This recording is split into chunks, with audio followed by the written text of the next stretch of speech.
உள்ள துன்பத்தை மட்டும் பாட என் நாவல வளர்ந்து வருது. அலையட்டும் தெரியட்டும் மாகாளி அடுத்த ஒரு கணக்குல நம் பிரச்சனைகளுக்கு நானாச்சின்னு சொல்லி நான் காற்றுவார மீண்டும் ஒரு கணக்க சொல்லி முடிக்க படைக்கப்பட்ட மகனுக்கு மீண்டும் சொல்றேன், உன்னுடைய வாசலுக்குள்ள எதிர்பார்க்காத மாய ஒண்ணு உன் வாசலுக்குள்ள மதிக்குழந்தா வைத்து இன்னைக்கு அத்தனை ஆட்டத்தையும் ஓட்டத்தையும் அடக்கிக்கிட்டு உன் மனசுக்குள்ள துன்பத்தை கொடுத்து இன்னைக்கு உன்னைய புலம்ப வச்சு இந்த காலை வாசல்ல கொண்டாந்து உன் கிரக ஒரு பக்கமும் உன்னுடைய வீதி ஒரு பக்கமுமா பதில் சொல்ல தெரியாம நிக்கிறேன். அப்பா சொல்லு. ஏம்மா என் பத்ததாயிட்ட காலிட்ட நான் என்ன சொல்வது? அவளே சொல்லட்டும், அவளே முடிக்கட்டும்.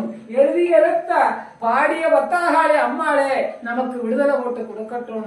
என் மகன் திருமகன் அம்மாட்ட கேட்க நான் வராம அடங்கியிருக்கு. என் பெற்ற மகனோட கொள்கை எனக்கு பிடிச்சிருக்கு. ஆனாலும் அம்மா அள்ளி கொடுக்க இப்ப நேர காலம் இல்லை. அம்மா இருக்கட்டும், நடந்த கணக்க விடு. நடக்கு காளிவாசல் எப்பதான் மிதிச்சிருக்க, நாளைக்கு நடக்கும் கணக்கு என்னோட கணக்கு.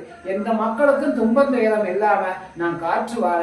எனக்கு சில நாள் ஒரு 3 நாளா ஒரு 4 நாளா ஒரு 2 நாளா ஒரு தவணை விடு. நான் எல்லாம் ஆராய்ஞ்சு பார்த்து அடுத்து உனக்கு என்ன காரியங்கள் நான் செய்யணுமோ அதை நிச்சயமா கட்டாயமா உனக்கு வாழ ரீதியில என்ன வாழ்க்கையில துன்பம் இருக்கோ அந்த துன்பத்தை அத்தனையுமே நான் நிவர்த்தி பண்ணி கொடுக்க நான் நினைச்சேன்.